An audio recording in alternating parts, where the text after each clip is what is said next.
De 5 a 10, tá? Ativo. Pode ser ações, fundo imobiliário, Brasil, o que tu quiser. Se tu estivesse começando, tu com o teu perfil. 5 a 10 ativos para manter aí na vida. Vamos lá, vou falar rapidinho aí. Eu teria umas 2 empresas do setor elétrico, a Lupar, Energias do Brasil. Pessoal, tem outras empresas que eu gosto, tá? Sim, claro. Eu vou ter que pegar uma de cada setor daqui para frente. Itaúsa, Unipar, pegar mais uma ação aqui. Deixa eu ver. O Booking. Desculpa, olha, eu. Vamos pegar agora as empresas estrangeiras. Vamos pegar 4 e 2 fundos imobiliários. Então, já falamos 4 empresas aqui. A Lupar, Energias do Brasil, Itaúsa e Unipar. Isso. Daí, estrangeiras. Facebook, Google, Booking, Berkshire Hathaway. E 2 fundos imobiliários, o XP Mons e o Iridium, IRDM. Essa aí, uma carteirinha bem diversificada aí. Você teria 40% no exterior, 40% nas ações do Brasil, 20% em fundos imobiliários. E o que faz tu sair de um negócio? Tá, 3 critérios aqui, né? Primeiro, que a minha tese original foi confrontada por novos fatos. Eu acho que isso é muito duro e eu reconheço que é duro reconhecer um erro para o investidor. Esse eu acho que é o maior erro que os investidores cometem, é não reconhecer o próprio erro. Como tudo na vida. Um pouquinho. Né?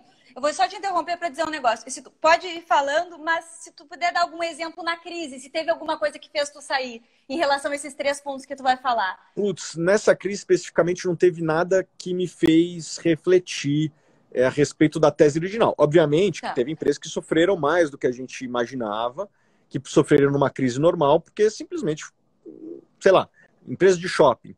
A gente imaginava que o cenário de estresse era, tipo, vender menos, pega as últimas 2 crises e vê quanto que teria sido a queda. A gente nunca imaginou que, todos os shoppings do Ocidente estariam fechados simultaneamente. Acho que ninguém aqui que está nos assistindo poderia imaginar esse...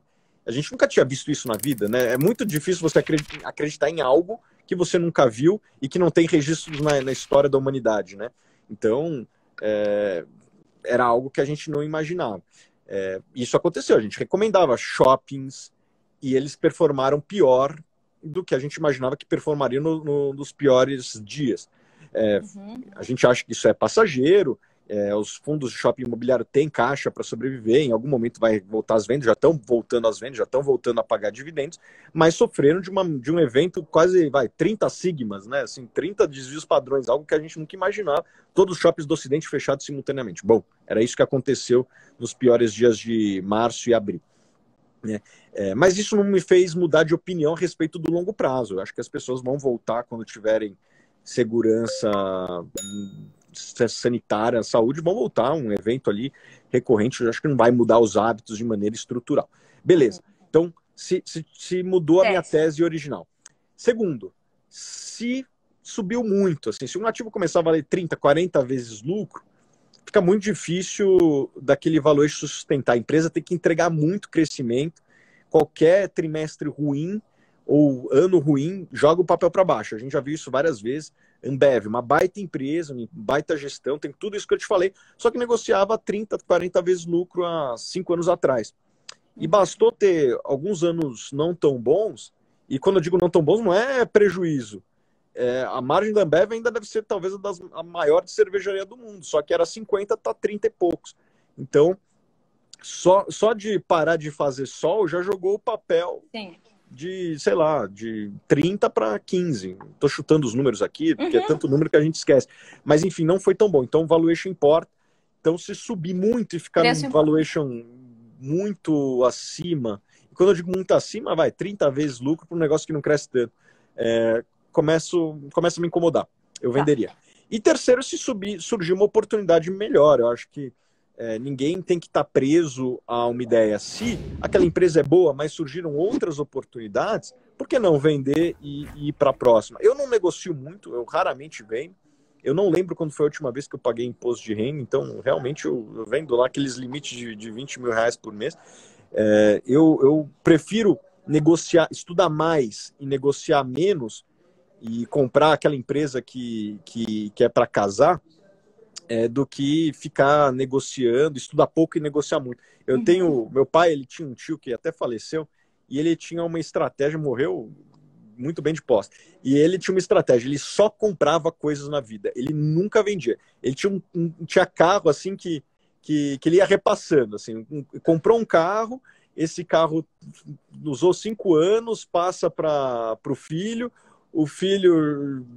usou 5 anos, passa para o caseiro, ia parar lá no caseiro da praia. O carro tinha 30 anos, mas não vendia. Ele usava até o final as coisas e só comprava coisas na vida. Eu me identifico um pouco com isso. E esse cara falava o seguinte, quando você só compra, você é muito mais criterioso nas coisas que... Se você compra e vai vender amanhã...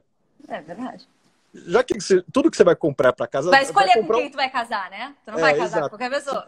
Se você vai comprar um carro e sabe que vai ter que ficar 30 anos, você vai ter que ser mais criterioso na escolha do carro. Imagina você começa a fazer isso para todas as suas escolhas na vida. É uma coisa interessante, uma abordagem interessante. Muito. Eu falando um pouquinho disso agora, principalmente nesse segundo aspecto, quando a ação se valoriza muito, né?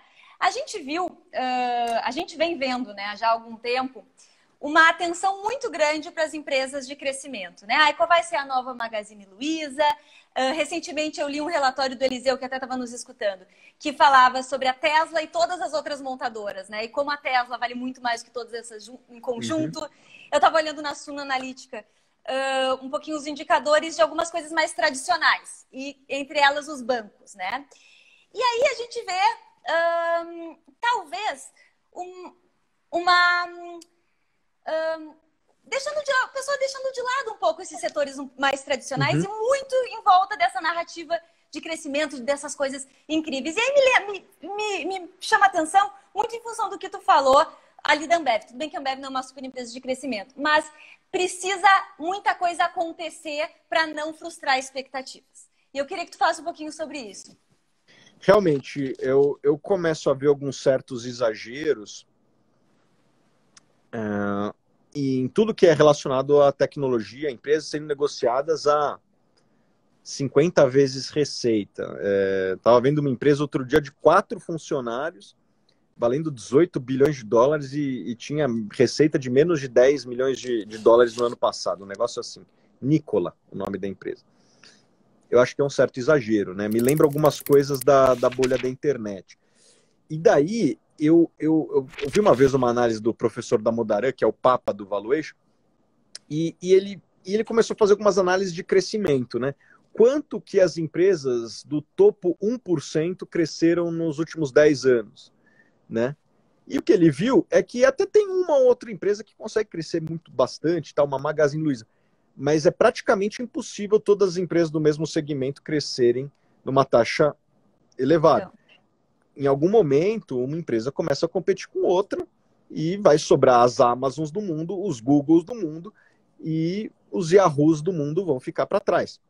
Quem pulou no cavalo certo, nos Googles do mundo, parabéns, você fez um bom negócio. Mas em algum momento a competição começa a migrar do player A para o player B, né? Então é muito difícil um setor como um todo mundo crescer muito. Em algum momento os líderes começam a ser formados. Eu acho que um exemplo disso é o setor de e-commerce. Nos Estados Unidos você já tem ali um líder muito claro, que é a Amazon. Eu acho que o segundo player, eu nem sei quanto que tem de tamanho em relação à Amazon. Eu acho que não deve ter nenhum player de varejo online, puro player de varejo online, que valha 1/10 do que vale a Amazon, né? O Walmart está valendo quase isso, né? O Walmart vale uns 200 bilhões de dólares, se não me engano. A Amazon vale 1,5 bilhão. Posso estar enganado aqui, é tanto número que... Mas assim, a gente está falando do Walmart e quantos por cento das vendas do Walmart vem de online? É ainda um percentual muito pequeno. Então, na hora que você faz essa regra de 3 do online, do Walmart, vamos supor que 10% das vendas do Walmart sejam online e ele vale 200 bilhões, então vamos supor que essa parte aqui valeria 20. Eu sei que talvez não seja uma análise perfeita, mas só para mostrar a relevância disso perto a 1,5 trilhão da Amazon. Tá certo que a Amazon também não é somente e-commerce, tem várias outras coisas, tem 130 empresas lá dentro, né? E é um número mais ou menos assim, não estou exagerando não. Enfim, eu só queria que as pessoas tivessem essa reflexão. Quanto que uma empresa deveria ter que crescer para justificar esse valuation? Tá, é esse número. Vamos fazer um valuation de trás para frente aqui, uma engenharia reversa. Quantas empresas nos últimos 10, 20 anos entregaram essa taxa de crescimento? Você vai ver que muitas das empresas que hoje são avaliadas a 30 vezes receita dificilmente vão, como um grupo, crescer numa taxa absurda que esse valuation estaria justificado. Acho que vai ter muita frustração ao longo do tempo.